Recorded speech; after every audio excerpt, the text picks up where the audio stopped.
Eu quero trocar uma ideia com vocês hoje sobre essa moda que se instaurou de tomar notas. Há métodos diversos, talvez o mais proeminente seja o Zettelkasten, em que nós transferimos para notas de modo atômico os nossos pensamentos, os nossos estudos, de modo que no futuro aquelas notas se somem e nos possibilitem uma espécie de extensão da nossa cognição. Eu compreendo o objetivo das pessoas que tomam esse caminho. Acho que isso é saudável num certo sentido, mas eu quero trazer aqui alguns contra-argumentos para essa forma como isso tem sido feito. Primeiro ponto: quando nós tomamos notas, nós o fazemos para o nosso eu futuro. Então eu escrevo algo agora, de modo que no futuro eu dê conta de voltar àquela informação. O primeiro problema que aqui se põe é justamente esse. As pessoas não costumam voltar para suas notas. Nesse sentido, a tomada de notas torna-se uma experiência no presente, com a expectativa de que no futuro regressemos a essas notas, mas isso não ocorre na prática. O problema aqui é que, primeiro, esse trabalho de tomar as notas acaba tomando muito tempo, né? Você precisa ficar escrevendo enquanto estuda. E muitas vezes a prática torna-se, portanto, improdutiva, porque isso demanda mais tempo e aquilo não serve para nada, basicamente. E pode-se argumentar que, pô, Carlos, mas o simples ato de escrever enquanto eu estudo já possibilita ou favorece a aprendizagem. Há certa sabedoria nisso, né? Eu não sou especialista em aprendizagem. Até queria fazer aqui uma pequena recomendação absolutamente orgânica, natural, que é: conheçam o trabalho da doutora Roberta Ecuni, que é pesquisadora na área de aprendizagem. Ela faz um trabalho fantástico, talvez seja aí uma das principais pesquisadoras do mundo hoje no que tange a ciência da aprendizagem brasileira. Então recomendo para vocês, para quem tiver interesse em conhecer os princípios que regem a aprendizagem, vale conhecer o trabalho dela. Roberta Ecuni, Ecuni com K, Kuni. Pesquisem depois no Instagram, aqui no YouTube. Ela traz muito dos princípios que regem a aprendizagem, princípios esses que podem ser apreendidos por nós de modo que, enfim, aprendamos a aprender, que é algo que a gente muitas vezes nós achamos que sabemos, mas não sabemos. Podemos, fulano passou num concurso público e começou a ensinar como aprender. Uma coisa é nós nos apoiarmos em experiências anedóticas, assim. Outra coisa é nos apoiarmos em inúmeras e robustas pesquisas. E a ciência da aprendizagem vem se encarregando dessa questão há bastante tempo, né? Sobre como o ser humano aprende e como ele pode aprender melhor. E a Roberta faz esse trabalho de divulgação que é primoroso. Feita aqui essa recomendação, eu quero voltar à questão da tomada de notas. O primeiro problema, como eu disse, é essa tomada de notas que pode tornar o estudo mais improdutivo. Pode-se argumentar, como eu disse, que ainda assim, o ato da escrita por si mesmo, ele favorece a aprendizagem. O problema é a forma como as pessoas o fazem. Acompanhe meu raciocínio. Quando eu penso que eu estou escrevendo para o meu eu futuro, eu delego o esforço da aprendizagem também para o eu futuro. Então, muitas vezes, o exercício de tomada de notas é apenas uma transferência de um esforço que deveríamos estar empreendendo agora para um eu hipotético, que provavelmente não voltará a ter contato com aquela informação, que é o que muitas vezes acontece, né? Eu tenho um vídeo aqui no YouTube em que eu falo sobre o Supernotes, que é uma ferramenta incrível, é uma ferramenta que eu uso para tomada de notas. Estou até pensando em gravar para vocês depois um vídeo sobre o Eptabase, que é uma ferramenta que eu tenho experimentado também. O problema não está, pessoal, na tomada de notas em si mesma, mas no modo como nós fazemos isso. Porque a tomada de notas não pode, de modo algum, ser um esforço para que se delegue ao eu futuro o esforço. Não pode ser isso. Nós temos que nos esforçar neste momento.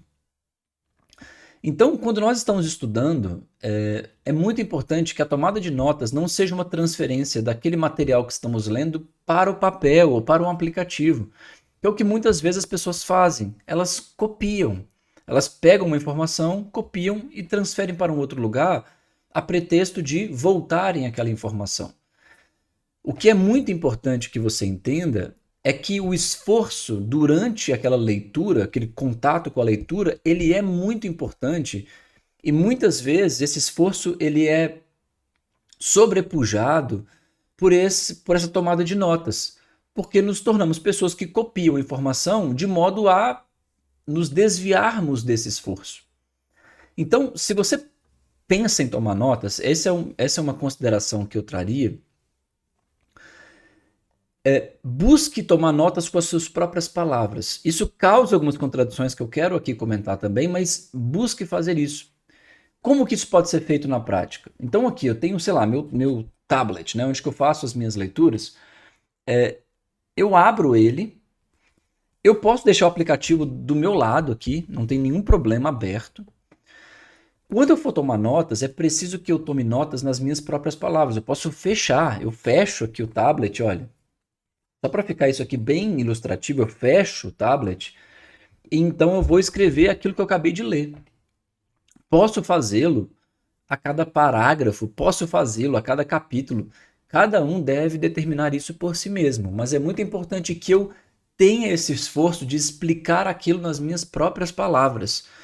Esse esforço para tirar a informação da cabeça, gente, ele é fundamental no processo de aprendizagem.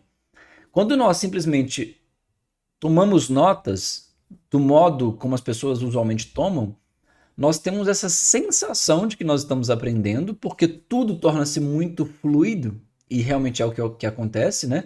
Nós estamos lendo um livro, nós estamos compreendendo o livro, nós estamos tomando nota, estamos organizando as coisas, e muitos de nós temos, né? Incluo-me nesse contexto, esse cacuete de ficar organizando as coisas em categorias, deixar tudo bonitinho. Isso causa essa sensação de fluência, de compreensão, mas quando nós fechamos aquilo e somos então convocados a explicar aquilo que acabamos de ler, somos incapazes de fazê-lo.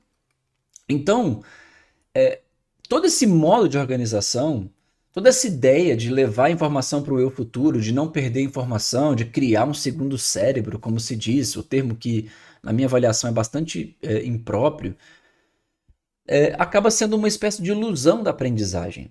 É importante que a aprendizagem, no seu ato mesmo, nos cause, nos exija esforço. É importante que nós, naquele momento, precisemos tirar a informação da cabeça. Isso pode ser feito tomando notas, como eu disse, e vou fazer alguns comentários sobre isso bem pontuais. Isso pode ser feito de forma livre num papel, num caderno. Você pode abrir um caderno e escrever livremente, não tem nenhum problema. Isso pode ser feito de forma verbal. Você pode vocalizar aquilo, explicar, como se estivesse explicando para alguém. E aí vem muito aquela ideia da técnica do podcast, né? Simular que você está num podcast explicando um assunto para alguém. Porque esse esforço de você tirar a informação da cabeça, processando essa informação nas suas próprias palavras, é que produzirá aprendizagem. Ou pelo menos será muito importante para que a aprendizagem aconteça. Isso tem uma parcela muito importante. Para que não caiamos também em promessas milagrosas, porque também não é esse o ponto.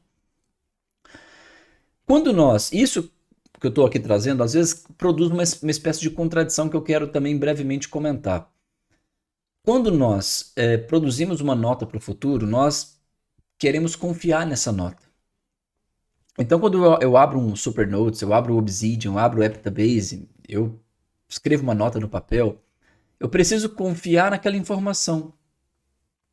E aí pode-se contra-argumentar que se eu estou escrevendo com as minhas próprias palavras, talvez aquilo não seja tão confiável. Porque quando eu estou copiando, aquela informação está saindo exatamente como consta no livro, como consta no artigo, de modo que no futuro eu possa, então, voltar àquela informação com segurança. Esse é um bom argumento. Mas é muito importante que você tenha esse esforço, mesmo que depois você volte e confira a informação. É muito provável, e aqui eu quero fazer alguns comentários pontuais sobre o meu modo de fazer isso. É muito provável que você, durante a tomada de notas, sofra para conseguir tirar a informação da cabeça e não tenha, então, plena ciência daquilo que você está escrevendo. Isso vai acontecer. Então, às vezes, você quer explicar um conceito importante e você fala, pô, qual que é mesmo o nome desse conceito que o autor utiliza? Primeiro, você precisa tentar tirar a informação da cabeça. Mas isso não significa necessariamente que você conseguirá. Não tendo conseguido, você pode voltar ao livro para conferir. Então esse não é o ponto, não é um atentado contra o livro, não é negar o livro, mas é primeiro, antes de copiar, tentar tirar aquela informação da cabeça. Isso é sempre muito importante. E aí você pode fazê-lo e depois você pode aprimorar as suas notas. Você pode melhorar essas notas, já que se pretende então utilizar esse formato de notas para o eu futuro. Porque há pessoas que não voltam às notas, mas existem pessoas que eu sei que regressam às suas notas. Faço até aqui um comentário bem breve.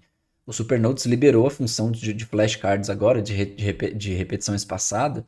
Isso é muito legal porque nos possibilita voltar a um determinado livro, por exemplo, a um determinado conjunto de notas, né, que tomamos acerca de um livro e rever aquele conhecimento, né, seguindo uma lógica algorítmica como acontece no Anki. Mas enfim, eram esses alguns comentários que eu queria fazer sobre a tomada de notas. São críticas muito pontuais, levando em consideração essa relação que se dá entre o eu presente e o eu futuro, e como que isso muitas vezes, a expectativa de que estamos escrevendo de forma fidedigna no presente para que no futuro regressemos essa informação, está produzindo aquilo que nós não pretendemos no presente, que é a incapacidade de aprender. É muito importante que durante a leitura você tenha uma relação mais ativa, que é um termo que é popularmente difundido, com aquele conhecimento, que você tente sempre dialogar, que você tente sempre tirar aquela informação da cabeça, tá legal? E se você quer aprender mais sobre esse fascinante universo do comportamento humano, que é sobre o que eu falo aqui, esses conteúdos sobre tomada de notas, sobre aprendizagem de um modo geral, eles são bastante raros aqui, eu diria, mas tem muito conhecimento bastante interessante que eu te convido a conhecer com calma, sem muita pressa. Então, para tanto, eu te peço antes de tudo que deixe o seu like nesse vídeo e, claro, considere se inscrever aqui no canal, porque é isso que me possibilita produzir mais vídeos como esse. Eu espero que você tenha gostado. Nos vemos na próxima.